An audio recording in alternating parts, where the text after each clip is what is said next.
All right, everybody. Good afternoon. I'm coming to you guys just a little bit late, like I said I would. Knew I wouldn't be able to get the injury report video out right when it hit, but we are here to talk about it just a little bit. And I don't think we're going to go too long on this one because it's not a very long injury report, nor is it a surprising injury report. I think that if you were paying attention this week, it was pretty obvious what was going to happen, and the obvious has happened. So Greg Bell provides here, and we'll go ahead and zoom in on the image. I am on the left side of the screen, by the way, so it's a little bit easier to see what's going on the report because the right side is the side that we care about. So let's start with the Seahawks side of things. Right away, you'll see that pretty much everybody listed here is going to play. They have no game status. There's no question about their availability. Barner, Cup, Lucas, Boots, Reed, White, no concerns. Cup, by the way, not even injury related. They're all good. All right, guys, let's take a minute so I can tell you guys about Sleeper. I'll tell you a little secret as well. It's more than just a platform for fantasy leagues. This year, millions of users have enjoyed playing fantasy sports on Sleeper, but there's so much more to it.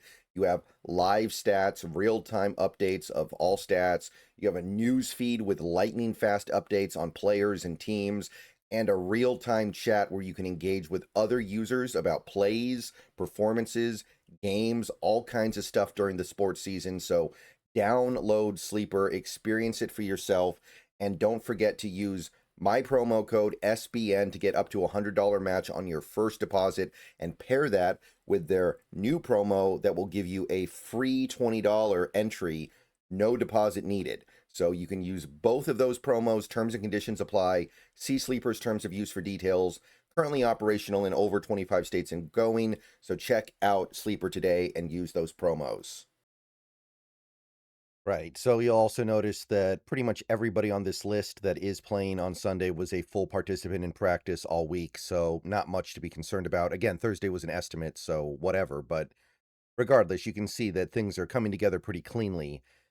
There are two players that are out, and they are the players that I think everybody who was paying attention this week knew were going to be out. We got Kobe Bryant, who DNP'd all week, and Charles Cross, who DNP'd all week. Kobe was obvious. I'd say earlier in the week there was a chance that Cross would get back on the field, but I never thought it was very likely. So nothing really all that shocking there. So yeah, it looks like, according to McDonald, by the way, we are going to get Josh Jones at left tackle, of course, and we're going to get Ty Okada at safety. I don't think there was another real possibility, but if there was, it's not going to happen. So yeah, Kobe Bryant, Charles Cross out. We have some IR stuff, but other than that, we are good. Okay, Panthers side of things, their list is a little bit longer, but again, they don't have a lot of problems. Now, we'll see. And I'm going to say this again. We will see if maybe they decide to mix things up a little bit because of the circumstances of this game.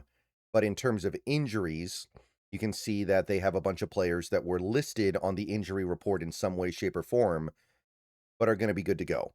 You got Cherilus, one of their backup linebackers, and he might actually play a decent amount because of another linebacker injury they have. Ike Ekwanwu, full participant all week, good to go. J.C. Horn, good to go. Number one corner, very important. Cam Jackson, defensive tackle. So he was a full participant all week, and they're going to need him possibly because of another injury. Cade Mays, center, full participant all week, no problems here. McMillan was just resting earlier in the week, so there was never any real concern there anyway, but he's fine. And if they decide to hold any of those guys out, it will be just because of the stakes of the game rather than any injury related to them at all. Maybe something happens with them in the middle of the game and they decide to play it cautious, whereas in normal circumstances, they would probably, throw caution to the wind a little bit. But those guys, all good to go for the moment. Now, we do have two guys who are questionable. We've got Robert Hunt, their starting guard. I would not expect him to play because he just got pulled off the IR list, and he's in that 21-day window. And I think it would be very strange for a team to have a player like that, who was very important to them, by the way. Robert Hunt was one of the guys they gave a bunch of money to in free agency a couple of off seasons ago. And they have this game here that is, in a matter of speaking, kind of low stakes. It'd be kind of weird to just throw Robert Hunt out there in that kind of a game. you think that they're kind of using this week to warm him up, and then next week warm him up and have him hopefully for the Tampa Bay game that is everything. So I'm not expecting Rob Hunt to play. David Moore, so that's kind of interesting, right? David Moore here, and I know my head's kind of blocking the name, but David Moore, let me just move myself over. Yeah, David Moore, wide receiver, our old buddy, was a full participant all week with an elbow injury, but he's questionable. So that's kind of weird, right? I don't know what happened there. That's a little bit of a curious one. I don't know if they're saying they just don't need him, but it is a little bit curious.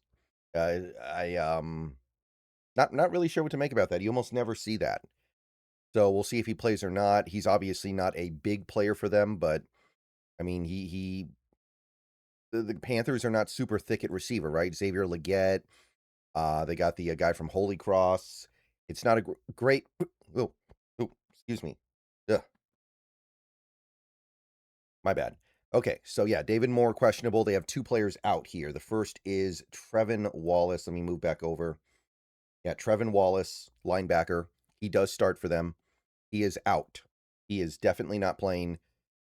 I don't get the sense that he's a great player, but he does start for them, and you would assume that he's better than the guys behind him. Now, I will say that Carolina defense not good against the run at all. So there is, to an extent, some kind of argument you can make about how much worse can it get.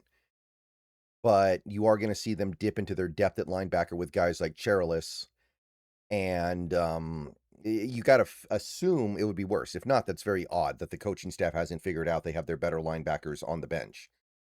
And the other player who's out is Tershawn Wharton. As expected, he didn't practice all week, so he is out. Testing their depth a little bit on the defensive line. They're going to lean a little bit more on Ashawn Robinson. They're going to lean a little bit more on possibly Cam Jackson, actually. I mean, since he's listed here and he's ready to go. But obviously, the straw that stirs the drink for that Carolina defense is Derek Brown. They're going to be leaning on him even more this week. But yeah, I think that's really about it. So they're not doing too bad. There was a time earlier this week where things looked a little bit intimidating for them, but if they hold some of these guys out, it'll be just because they're playing it cautious. All right, so probably the last video for today. Maybe there will be one more. I did have an article go up a little bit ago on SI, so go check that out. And I may have another one going live later tonight, so check that out as well if it gets posted.